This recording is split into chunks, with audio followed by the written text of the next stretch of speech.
Hey everyone, welcome back. Ready for another deep dive? Always. Today, we're going back in time to the 11th century Oh, wow. to hang out with some Arabic scholars. Sounds fun. We're going to explore how they thought about language Okay. and thought itself, really. Interesting. We'll be using this book by Alexander Key, Oh, yeah. Language Between God and the Poets. I've heard of that one. It's super fascinating. Lots of kind of mind-bending ideas in here. I bet. So one of the big concepts I guess we should start with is this idea of Maʿnā. Maʿnā, okay. But, and this is important, it's not just like meaning, Oh, okay. It's a lot deeper than that. Right. It's more about like the stuff inside our heads. Mental content. Yeah, exactly. Like the stuff that makes up our understanding of the whole world. I see. Key has this really interesting example. Okay. It's about translating those old Greek medical texts into Arabic. Huh. And the translator, Honinbi Isaki, he didn't just translate the words one-to-one. So what'd he do? Well, he kind of realized there were these three different things. Okay. Like, there's the label for a medicine. Right. Then there's the actual, like, physical medicine, right? Yeah. But then, and this is where it gets cool, there's the man of the medicine. Man. Yeah. So it's separate from, like, the word itself. Huh. And separate from, like, the actual bottle of whatever potion. So it's the concept of it. Yes. The concept, exactly. Okay, I'm starting to get it. So, like, imagine you see the word apple Okay. written down. Gotcha. And maybe you even have, like, an apple right there in front of you. Okay. But then there's that idea of apple in your head. All the stuff about apples, basically. Yeah. Like, everything you know about apples, memories, whatever, all that, that's the manna. That makes sense. And for these scholars, figuring out manna was, like, the key To what? to understanding how language and thought, like, really worked. Yeah, that's a big deal. And they thought the lexicon, so basically a dictionary, Right. was this like authoritative guide Like to how words connect to their mana. it was the rule book or something. Yeah, kind of. Interesting. But of course, scholars, there were debates about how to actually use the lexicon. Ah, so not everyone agreed. Well, some, like Ibn Forak, Okay. he thought that like different words could actually point to the same mana. So synonyms, basically. Yeah, kind of. But others insisted that each word had its own, like, super specific mana. Like each shade of meaning was important. Exactly. And there's this great example in the book Oh, tell me. about the words ability and potentiality. Ability and potentiality. One scholar, he wouldn't use potentiality at all. Really? Why not? He thought it had, like, baggage. Baggage. Yeah, it was connected to, like, some philosophical ideas he didn't like. Oh, so he was, like, boycotting it, pretty much. Yeah. But Ar-Raib, he argued that's not how it works. What did he say? He said you can't just ignore a word. Even if you don't like where it came from. Yeah, because every word has its own specific mana. Regardless of the baggage. Exactly. That's a good point, actually. It shows that, like, even with a dictionary, there's still room for interpretation, Definitely. So, okay, we've got this idea of mana as, like, the mental stuff behind words. Yeah. But then there's this other concept, akwiak, Okay. which Key translates as accuracy. Accuracy. Interesting. So how do those two, like, fit together? Well, akaka is all about getting it right. Getting what right? Making sure that our understanding is, like, lined up with the truth. With the truth of what? Of whatever it is. Like, the truth about language. Okay. The truth about God. God, too. Yeah. Yeah. Or just, like, the truth about the world around us. So it's not just about, like, defining words correctly. It's about this bigger idea of, like, aligning our understanding with reality. Exactly. It's a much bigger project. Wow, these scholars were really thinking big, huh? They were. And that pursuit of accuracy, that akka, it was everywhere in their work. And one of the coolest places we see it is in Islamic theology, Oh, really? especially in the work of Ibn Forak. Him again. He's kind of big deal. So what was he doing with mana and theology? Well, Key explains that Ibn Forak was trying to, like, solve some really tough theological problems. What kind of problems? Like, how do we describe God? Yeah, that's a big one. Especially when, like, religious texts give all these different descriptions. Right. God is powerful, but also merciful and wrathful and all-knowing. It's a lot to wrap your head around. It is. And Key mentions this analogy that Ibn Farak used, Okay. like these pigeonholes. Pigeonholes. What do pigeons have to do with God? No. It's like, imagine you're organizing a library, Okay, I like libraries. but instead of books, it's full of concepts. Concepts about God. Well, yeah, like all the different attributes. Ah, okay. So Ibn Farak said each Maʿnā, so each concept related to God, Right. is like one of those pigeonholes. A little category. Yeah, exactly. So instead of trying to cram everything into one big box labeled, like, God, Right, that wouldn't work very well. you have all these separate boxes, to help organize it all. So like one for power, one for mercy, one for knowledge. Exactly. Yeah. It makes it a lot easier to understand, I think. Yeah, that's a pretty clever system. It's a way to, like, acknowledge that human language has limits. We can't fully grasp the divine. Right. But we can still try to understand it better, And using Maʁnā helps us do that. And this is where it gets really interesting, for me at least, Tell me. because it suggests that, like, even our understanding of God Yeah. is shaped by these categories and concepts that we create in our minds. Like it's not just like a direct download from heaven or something. Exactly. And that makes me think about how we use language today. Oh, interesting. Do you think we're, like, aware of the Maʁnā behind the words we use? That's a good question. Or do we just take it all for granted? I think that's something worth exploring. And that's what we'll be doing as we continue this deep dive. Sounds good to me. We'll delve into, like, the specific ways these scholars applied Maʁnā and Maʿnā to all sorts of things. Can't wait. We often just think of language as like a tool, Yeah, to get information across. right, from one person to another. Yeah. But these scholars, especially Ibn Sina, Oh, yeah, the logic guy. exactly, he saw it as way more intertwined with thought itself. So how did he bring Maʁnā into logic then? Well, he thought when we hear a word, Mm-hmm.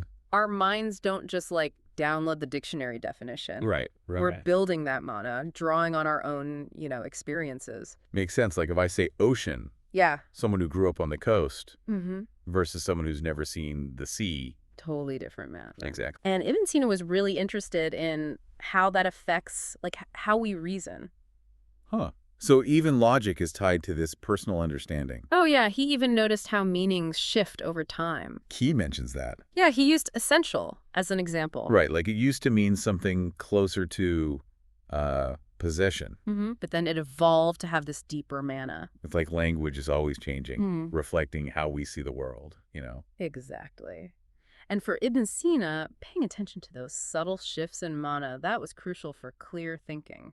So we've got Maʁnā impacting how we understand the world around us, how we reason logically. But what about art? Art.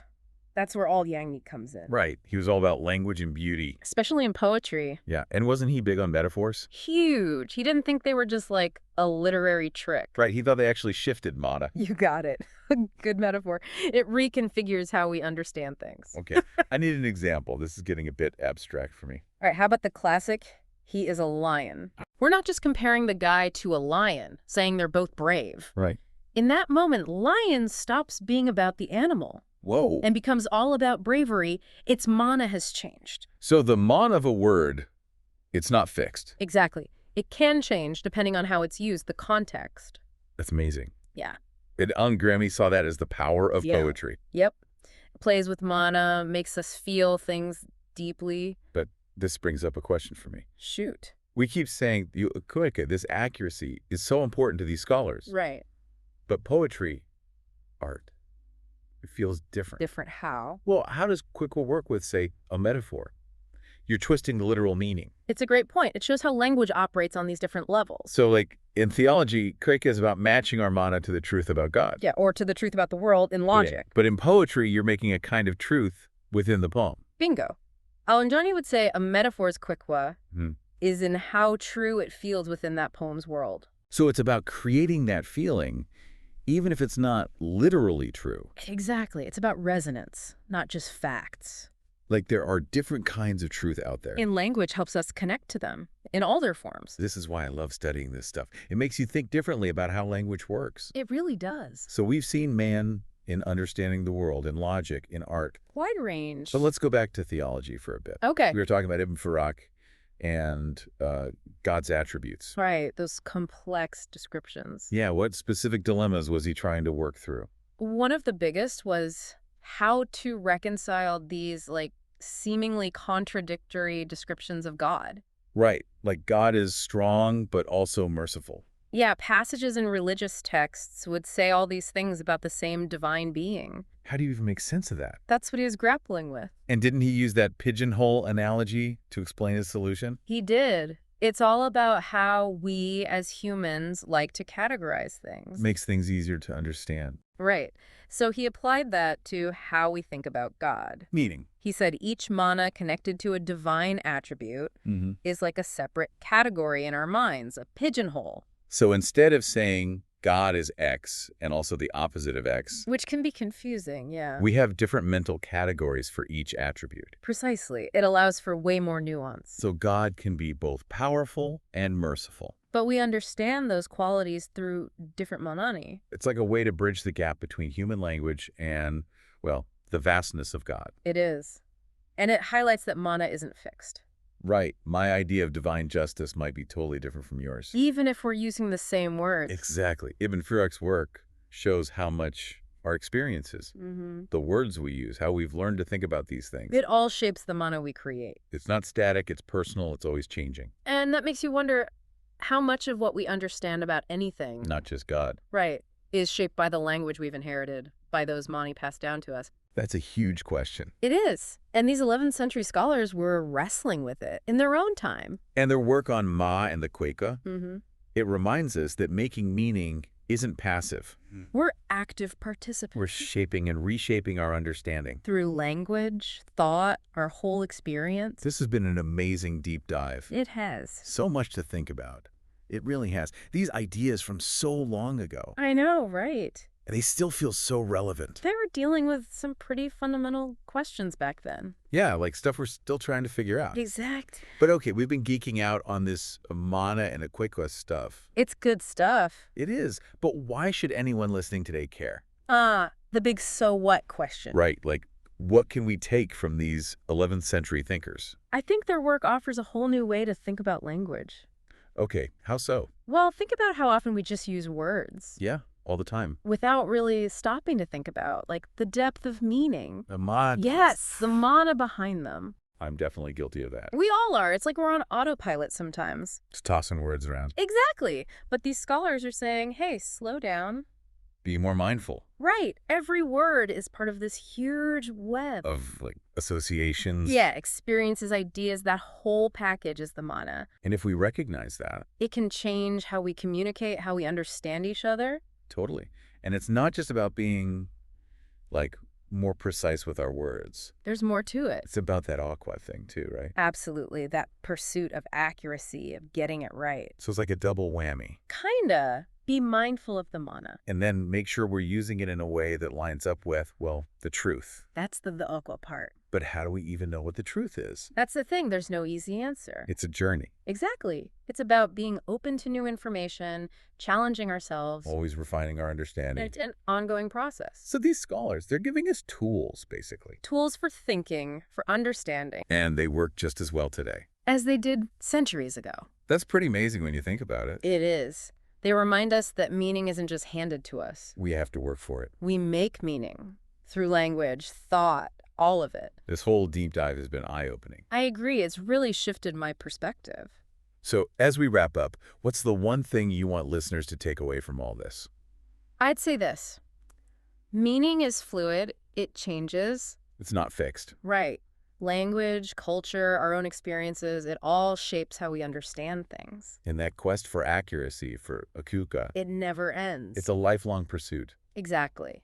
So embrace the journey. Pay attention to the mana you encounter.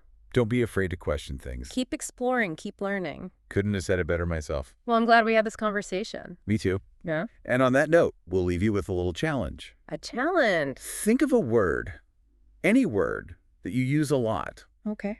Now really think about its mana. All the stuff we've been talking about. The layers, the history, everything. Interesting. How does that change how you understand that word? Yeah, that's a good question. And how might it change how you use it in the future? I'll definitely be thinking about that. Keep those minds working, everyone. and we'll see you on our next deep dive.